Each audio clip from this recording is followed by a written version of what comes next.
Most people don't lose their integrity all at once. They lose it at threshold, in an argument, in a moment of urgency, in a room where everyone else is saying yes. Pressure doesn't destroy character, it reveals what governs it. I'm Kay McLeod, and this is Integrity Under Pressure, a podcast about self governance, consequence literacy, and how to protect your integrity when willpower isn't enough. Because integrity isn't a personality trait, it's a governance skill. Most people believe repair means progress. You mess up, you apologize, you fix it. And that feels like growth. But there's a problem with that idea because if you keep repeating the same behavior, you're not evolving. You're maintaining a loop. Guess what? Loops are expensive. Let me start here. Have you ever apologized for the same thing over and over and meant it every single time? Not fake, not careless. You meant it. And yet, same reaction, same regret, same repair. Different day, same spot. Here's the truth most people don't say. You don't have a repair problem. You have a leadership integrity problem. You don't need to fight the dragon anymore. You need to become someone it listens to. Because fighting the dragon lets you stay innocent. It lets you keep the story clean. It lets you say, this isn't really me. This is just my anger. This is just my past. But the moment you stop fighting and start governing, now the story changes.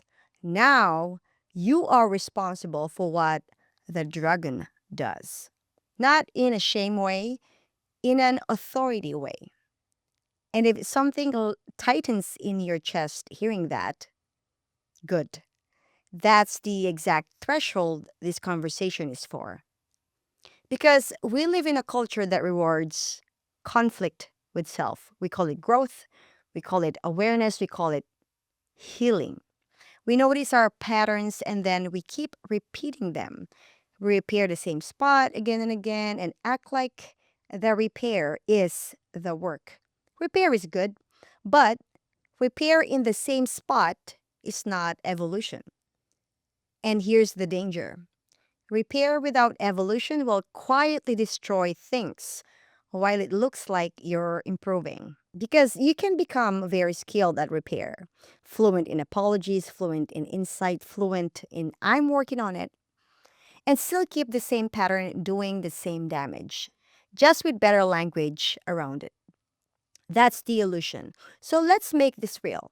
Most people are stuck in a loop. They react, they regret, they repair, and then they repeat.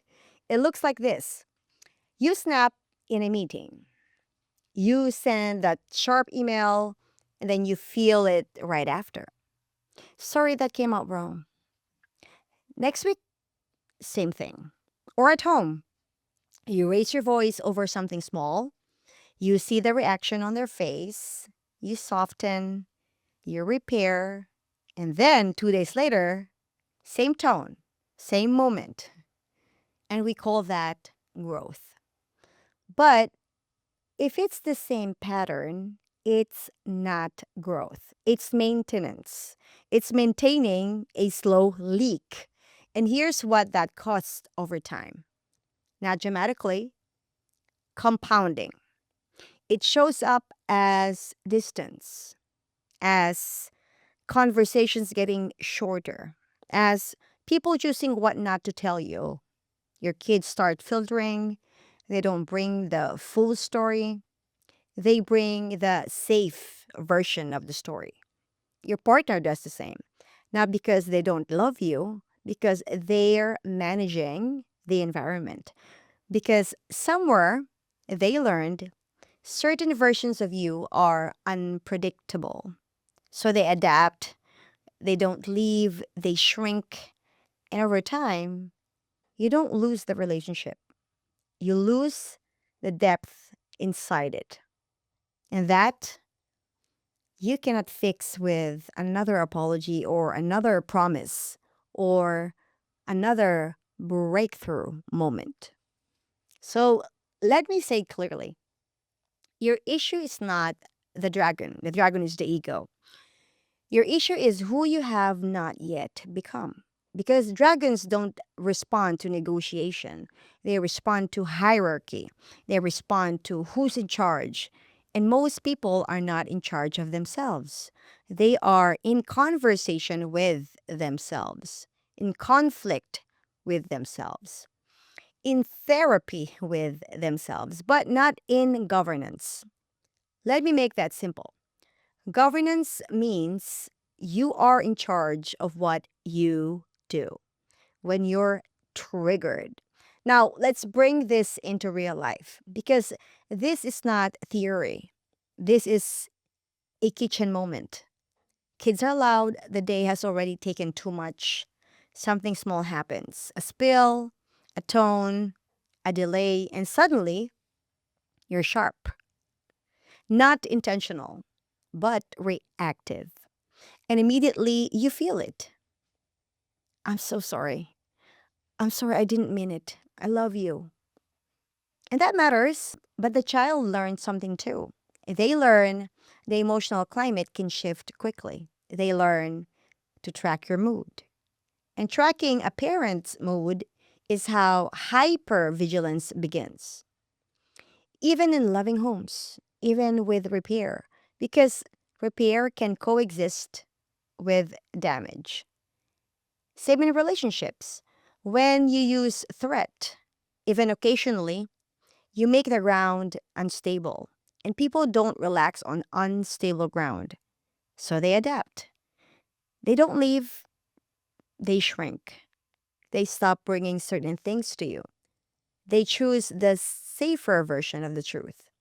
And one day you look around and think, we're okay, but something is missing. What's missing? Well, what's missing is safety. Now, let's ground this in something concrete because this isn't just a philosophy. Under sustained stress, the brain shifts into threat mode. The amygdala becomes more reactive, and the frontal cortex, the part responsible for impulse control and decision making, becomes less available. So when people say, "I don't know what happened, I just snapped." That's not just emotional, that's neurological. The system that regulates behavior goes offline. So you didn't become more honest, you became less governed. And this is the shift.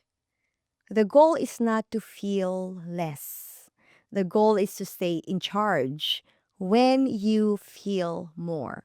Because loud does not mean leader. A dragon is loud. That doesn't make it the authority. The authority is the part of you that can feel everything and still choose. Lao Tzu said it cleanly. He who conquers others is strong. He who conquers himself is mighty.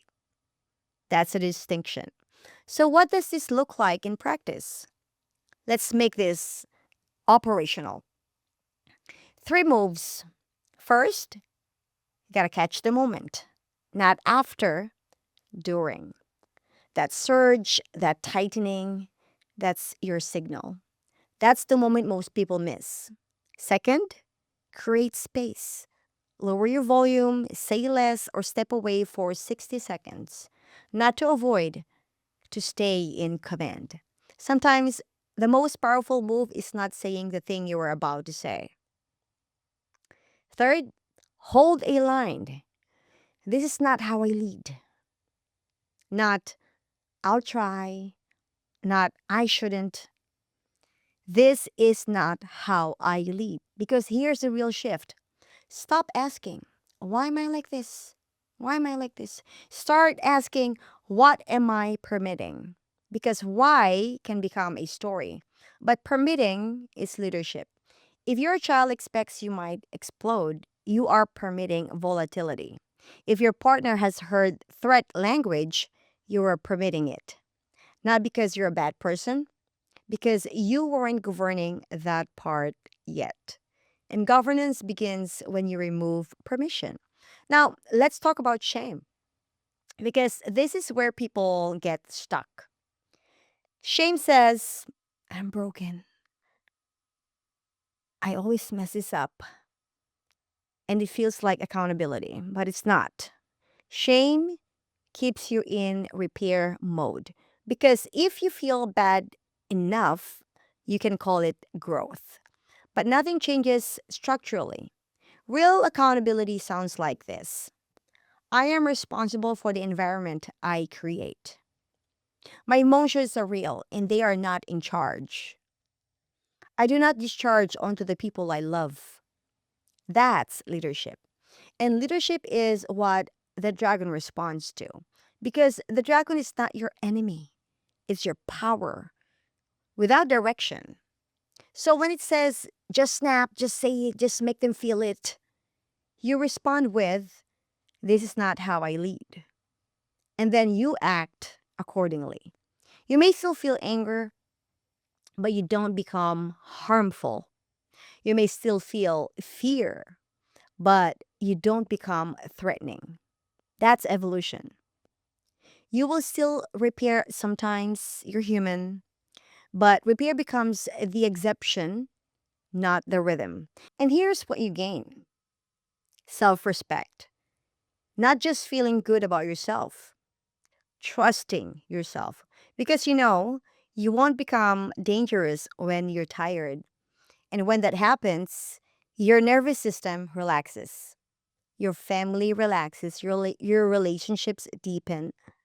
Not because you're perfect, because you're dependable. So I'll leave you with this.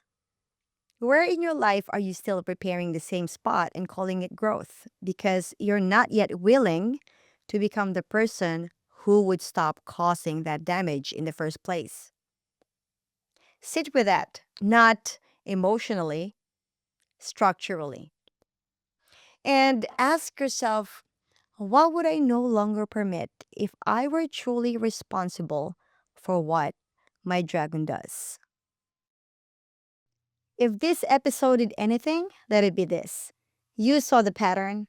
Pressure is not the problem. The question is whether you govern yourself inside it.